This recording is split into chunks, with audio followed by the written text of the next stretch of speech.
It all started when a young student in Southern California had an idea that could change the world. He created a simple picture based on a collage of paintings that he had done over the years, along with a very heartfelt poem that one of his ex-girlfriends had sent him.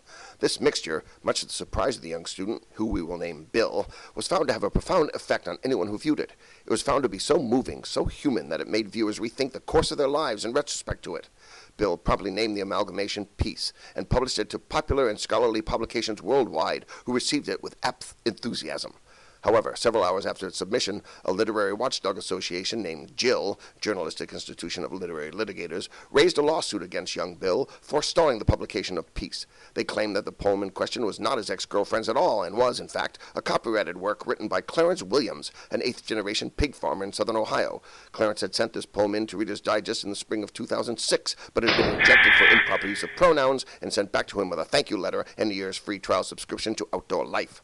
However, Clarence, being a southern Ohio pig farmer, had no mailing address to speak of, and the poem was eventually sent back to Reader's Digest after circulating around mailrooms all over the Midwest for almost half a year. With this new information coming to the surface, many of the publications dropped Peace outright, feeling legal backlash and a loss of reader support for publishing plagiarism. Jill's lawyers managed to get a hold of a copy of Peace and were miraculously unaffected by it, mostly due to distractions caused by the irritatingly incorrect use of pronouns. They managed to track down the pig farmer in his hovel in southern Ohio and quickly offered themselves to his legal defense. He served them tea and saltines and told them that he was happy that his poem could help so many people and would happily give away the rights to it if he could. The lawyers, shocked at his open and honest disposition, quickly told him that the rights to the poem were no longer his. They were, in fact, belonging to the Reader's Digest Company, and that if he would not offer his support to his own cause, then he would be excluded from any and all meetings of the Clarence Williams Defense Council. Meanwhile, the debate over Peace had become a media sensation. Dozens of experts lined up to testify to the subliminal messages inherent in the collage. Ethical figureheads all over the world hotly debated whether Peace was a tool for good or a brainwashing device conjured up by a sinister collaboration between a metrosexual college student and a pig farmer in Ohio. Lawyers, with some pig ships still on their wingtips, rallied against the legality of Peace and the innate wrongness of changing another's mind through distorted truth. Elsewhere, on the public access station of his local town, Clarence Williams put forth an impassioned plea for the world to stop bickering and give peace a chance.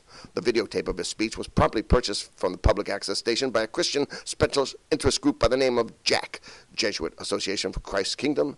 They feared that the tape and its contents could put a bias on the public opinion of the trial, and they burned it in an aluminum barrel outside the back door of their humble San Francisco office. The trial commenced a few months later amidst much public controversy and was publicly broadcast on C-SPAN, CNN, Bloomberg TV, MSNBC, Fox, Disney, ESPN, and the Outdoor Life TV network. Peace was presented to jurors, broken up into 8 segments and presented separately to prevent hypnotic suggestions, along with the testimony of an ex-girlfriend who had cut an immunity deal for stealing a copy of it from Reader's Digest in the first place. The jury found that while Peace was moving in a profound way, legally they were obliged to convict Bill guilty on one count of both copyright infringement and possession of stolen property on behalf of the Reader's Digest Company. He was sentenced to 6 months in county prison, 4 months pending good behavior. Peace was impounded and was later used as kindling in a trash fire inside of an aluminum barrel outside a Southern California police station by a homeless man looking to get warm. After the conviction, Sean Abigail Carpenter, who had gotten rich selling Save the Bill t-shirts outside the California courthouse during the trial, spearheaded a movement to free Bill on the moral grounds that any man so great would be irreversibly corrupted by contact with criminals for any extended period of time. He declared that the world was on the brink of a new era, and Bill was a visionary to usher them into the new epoch of goodwill and prosperity. Using his substantial fortune, and by distributing copies of 3/8 of Peace pirated by an art-loving juror, Sean recruited millions around the globe to take civic action against Bill's imprisonment. Marches were held, websites were erected, and congressmen and representatives around the nation were flooded with letters requesting Bill's release from confinement, all to no avail.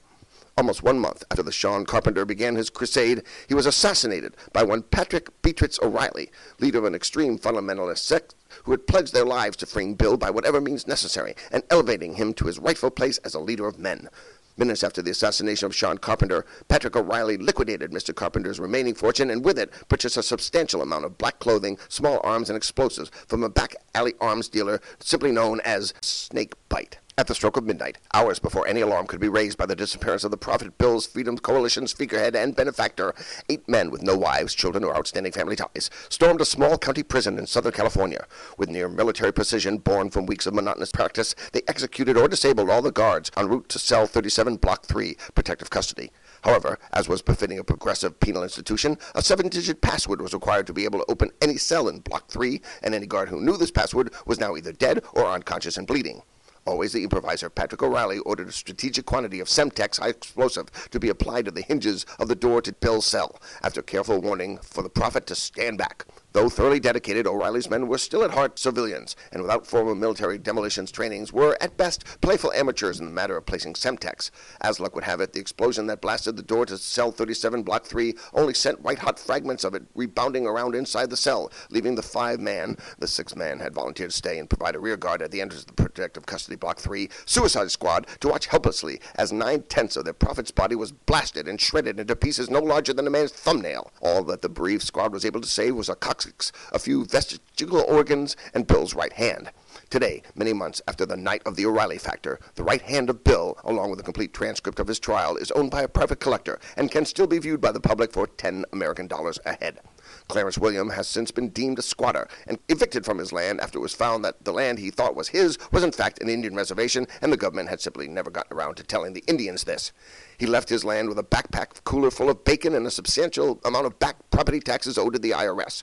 He now works as an unskilled laborer, shoveling industrial waste for a multinational conglomerate. Patrick O'Reilly shot himself in the head rather than to be captured by California state authorities.